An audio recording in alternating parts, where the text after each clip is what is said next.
चलिए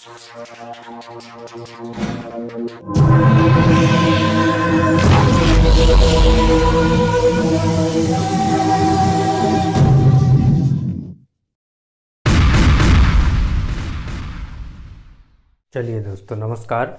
आज मैं सेकंड चैप्टर की बाजार दर्शन जो सेकंड चैप्टर है उस पाठ की मैं ऑब्जेक्ट लेकर आया हूँ, वस्तुनिष्ठ प्रश्न लेकर आया हूँ।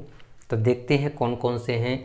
देखिए सबसे पहले तो देखते हैं पाठ का नाम। देखिए पाठ का नाम क्या है दोस्तों, बाजार दर्शन है। और ये गद्य की विधा कौन सी है, तो निबंध है। तो बाजार दर्शन गद्य की विधा निबंध। एक प्रश्न आपका ये बना। इसके बाद बाजार दर्शन पाठ को लिखने वाले कौन हैं, तो दोस्तों जैनेन्द्र कुमार हैं।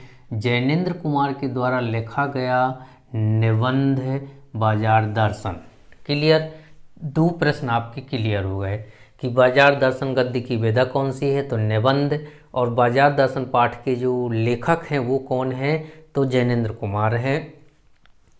फिर देखते हैं अगला जो प्रश्न है वस्तुनिष्ठ, बहुत मोस्ट प्रश्न है। आधुनिक युग का प्रेमचंद किसे कहा जाता है, आधुनिक युग का प्रेमचंद किसे कहा जाता है, तो दोस्तों जैनेन्द्र कुमार को कहा जाता है। जैनेन्द्र कुमार को कहा जाता है। ये प्रश्न बहुत ही मोस्ट प्रश्न है, आधुनिक युग का प्रेमचंद किसे कहा जाता है। दूसरा जो जैनेन्द्र कुमार हैं वो किस प्रकार के कथाकार या उपन्यासकार हैं, तो आपको जवाब देना है मनोवैज्ञानिक। जैनेन्द्र कुमार एक मनोवैज्ञानिक कथाकार या उपन्यासकार के रूप में जाने जाते हैं। इसके बाद जैनेन्द्र कुमार ने अर्थशास्त्र को क्या कहा है, देखिए तो अनीति शास्त्र। अर्थशास्त्र को अनीति का शास्त्र कहा है। किसने कहा है, अर्थशास्त्र को अनीति का शास्त्र किसने कहा है, अनीति शास्त्र किसे कहा है, तो फिर कह दें जैनेन्द्र कुमार ने कहा है। इसके बाद कैपिटलिस्टिक अर्थशास्त्र अर्थात पूंजीवादी अर्थशास्त्र, पूंजीवादी अर्थशास्त्र को कैपिटलिस्टिक अर्थशास्त्र कहा गया है। इसके बाद जो जैनेन्द्र कुमार हैं वो गांधीवादी विचारधारा के लेखक हैं। और अगला जो ऑब्जेक्ट है ऊंचे बाजार का जो दर्शन है वो कैसा होता है दोस्तों, मूक होता है, बोलता नहीं है। आकर्षण कह दें, वो आमंत्रित करता है, मूक रूप में आमंत्रित करता है और इसलिए कहा है कि वो बोलता नहीं है। और इसके बाद जो प्रश्न है बाजार का जादू किस पर नहीं चला था, तो भगत जी पर नहीं चला था।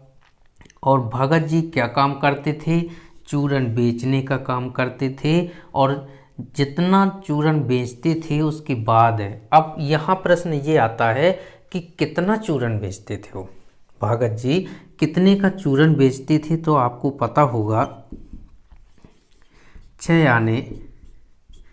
6 आने का चूरन बेचते थे। कितना बेचते थे, 6 आने का बेचते थे। और जब 6 आने का चूरन बेच जाता था, 6 आने पैसे का चूरन जब बिक जाता था और फिर उसके बाद जो शेष बचता था चूरन, उस बचे हुए चूरन को वो बच्चों में मुफ्त बांट देते थे, फ्री का बांट देते थे। मतलब 6 आने से ज़्यादा का चूरन नहीं बेचते थे। इसके बाद दोस्तों 2 प्रश्न मैं आपको दे रहा हूं और वो 2 प्रश्न आपके जो हैं बहुत मोस्ट हैं, जो भक्तिन पाठ के हैं।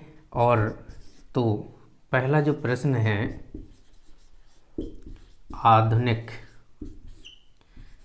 मीरा किसे कहा